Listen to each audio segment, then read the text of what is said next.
CCTV short news നിങ്ങൾക്കായി സമർപ്പിക്കുന്നത് power guard solar system Koonamuchi. നമസ്കാരം. CCTV ഷോർട്ട് ന്യൂസിലേക്ക് സ്വാഗതം. മഴ മാറി നിന്ന അന്തരീക്ഷത്തിൽ പുത്തനെടുപ്പും ബാഗും പുസ്തകങ്ങളുമായി കുരുന്നുകൾ വിദ്യാലയങ്ങളിലെത്തി. പ്രവേശനോത്സവത്തിന്റെ ആഹ്ലാദം നുകർന്ന് 3 ലക്ഷത്തോളം കുട്ടികളാണ് 1ാം ക്ലാസ്സിലെത്തിയത്. ജനകീയ പങ്കാളിത്തത്തോടെ നിർമ്മിച്ച കടവലൂർ പഞ്ചായത്തിലെ കരിക്കാട് ആരോഗ്യ കേന്ദ്രം മന്ത്രി വീണ ജോർജ് നാടിന് സമർപ്പിച്ചു. സംസ്ഥാനത്തിന് തന്നെ മാതൃകയാണ് കരിക്കാട് ജനകീയാരോഗ്യ കേന്ദ്രമെന്ന് മന്ത്രി വീണ ജോർജ്. തട്ടകത്തിന്റെ കഥാകാരൻ കോവിലന്റെ 15ാം ഓർമ്മദിനം ആചരിച്ചു. പുല്ലാനിക്കുന്നത്തെ വസതിയായ ഗിരിയിൽ കോവിലന്റെ സ്മൃതി കുടീരത്തിൽ പുഷ്പാർച്ചനയും അനുസ്മരണവും നടന്നു. മുരളി പെരുന്നെല്ലി MLA അനുസ്മരണ യോഗം ഉദ്ഘാടനം ചെയ്തു. പ്രത്യേക പരിഗണന അർഹിക്കുന്ന കുട്ടികൾക്കു വേണ്ടി വേലൂർ പഞ്ചായത്ത് സ്ഥാപിച്ച തളിർ ബഡ്സ് റീഹാബിലിറ്റേഷൻ സ്കൂളിൽ പ്രവേശനോത്സവം ആഘോഷിച്ചു. പുനർനിർമ്മാണത്തിന്റെ ഭാഗമായി സ്ഥാപിച്ച വടുതല ഏരുകുളത്തിന്റെ ശിലാഫലകം സാമൂഹിക വിരുദ്ധർ നശിപ്പിച്ചു. മുഖ്യമന്ത്രി പിണറായി വിജയൻ സ്വന്തം കുടുംബത്തിനു വേണ്ടിയാണ് ഭരണം നടത്തുന്നതെന്ന് BJP സംസ്ഥാന general secretary MT Ramesh. BJP Velur panchayat കമ്മിറ്റിയുടെ പ്രവർത്തക കൺവെൻഷൻ ഉദ്ഘാടനം ചെയ്യുകയായിരുന്നു അദ്ദേഹം. AD 52 വിശുദ്ധ മാർത്തോമാ ശ്ലീഹയാൽ സ്ഥാപിതമായ ആർത്താറ്റ് സെന്റ് മേരീസ് ഓർത്തഡോക്സ് കത്തീഡ്രലിൽ പുണ്യശ്രേഷ്ഠരുടെ തിരുശേഷിപ്പുകൾ പുനഃസ്ഥാപിച്ചു. എരുമപ്പെട്ടി കിഴക്കേ അങ്ങാടിയിൽ ബൈക്കുകൾ തമ്മിലിടിച്ച് 2 പേർക്ക് പരിക്കേറ്റു. ബൈക്ക് യാത്രക്കാരായ മുണ്ടത്തിക്കോട് കൊട്ടിലിങ്ങൽ 20 വയസ്സുള്ള അഭിനവ്, ചെറനെല്ലൂർ കാവലക്കാട് 31 വയസ്സുള്ള ക്രിസ്റ്റഫർ എന്നിവർക്കാണ് പരിക്കുപറ്റിയത്. മനുഷ്യനെ ഭിന്നിപ്പിക്കുന്ന ദ്രോഹശക്തികൾക്കെതിരായി ജാഗ്രതയോടെ നിലയുറപ്പിക്കേണ്ട കാലഘട്ടമാണിതെന്ന് CPM ജില്ലാ സെക്രട്ടറി KV അബ്ദുൽ ഖാദർ.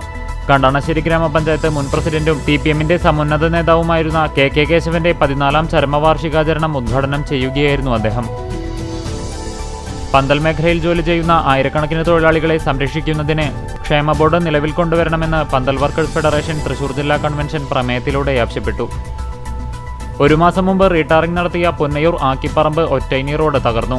അശാസ്ത്രീയമായ റോഡ് നിർമ്മാണമാണ് ഇത്രയും പെട്ടെന്നുള്ള റോഡ് തകർച്ചയ്ക്ക് കാരണമെന്ന് പ്രദേശവാസികൾ. All Kerala private bankers association Chavakkad taluk വാർഷിക സമ്മേളനം ചാവക്കാട് വ്യാപാര ഭവനിൽ നടത്തി. ചരിത്രത്തിലിടം നേടിയ അഭിമാന വിജയങ്ങളോടെ ശ്രീകൃഷ്ണ കോളേജ് കായിക വിഭാഗം മേധാവി ഡോക്ടർ KS ഹരിദയാൽ പടിയിറങ്ങി. 2 ഒളിമ്പ്യന്മാരെയും നിരവധി കിരീടങ്ങളും ശ്രീകൃഷ്ണയുടെ ചരിത്രശേഖരത്തിലേക്ക് സമ്മാനിച്ചാണ് ഹരിദയാൽ ഔദ്യോഗിക ജീവിതത്തോടെ വിട പറഞ്ഞത്. ചാവക്കാട് ദേശീയപാതയുടെ അശാസ്ത്രീയമായ നിർമ്മാണത്തിനെതിരെ പ്രിയദർശിനി ജനകീയവേദി സംസ്ഥാന കമ്മിറ്റിയുടെ ആഭിമുഖ്യത്തിൽ പ്രതിഷേധ കൂട്ടായ്മ നടത്തി. കോൺഗ്രസ് എരുമപ്പെട്ടി മണ്ഡലം മുരിങ്ങത്തേരി 5ാം വാർഡ് കോൺഗ്രസ് കമ്മിറ്റിയുടെ നേതൃത്വത്തിൽ മഹാത്മാഗാന്ധി കുടുംബസംഗമം നടത്തി. പുന്നയൂർ പഞ്ചായത്ത് 1ാം വാർഡ് മെമ്പറുടെ നേതൃത്വത്തിൽ കഴിഞ്ഞ 4 വർഷമായി നടന്നുവരുന്ന ഇൻസ്പയർ എഡ്യൂക്കേഷൻ പ്രോഗ്രാമിന്റെ ഭാഗമായി അവാർഡ് ദാനവും കരിയർ ഗൈഡൻസ് ക്ലാസും നടത്തി.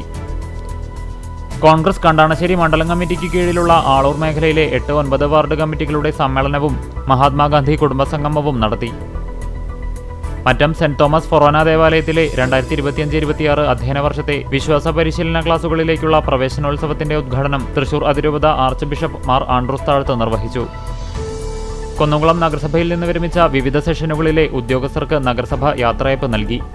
CCTV ഷോർട്ട് ന്യൂസ് നിങ്ങൾക്കായി സമർപ്പിക്കുന്നത് power guard solar system Koonamuchi. ഇതോടെ ഷോർട്ട് ന്യൂസ് സമാപിക്കുന്നു. കൂടുതൽ വാർത്തകൾക്കും വിശേഷങ്ങൾക്കും ഞങ്ങളുടെ web page, Facebook page, YouTube എന്നിവ സന്ദർശിക്കുക. തത്സമയ വാർത്തകൾക്കായി www.cctv online.tv സന്ദർശിക്കുക. നമസ്കാരം.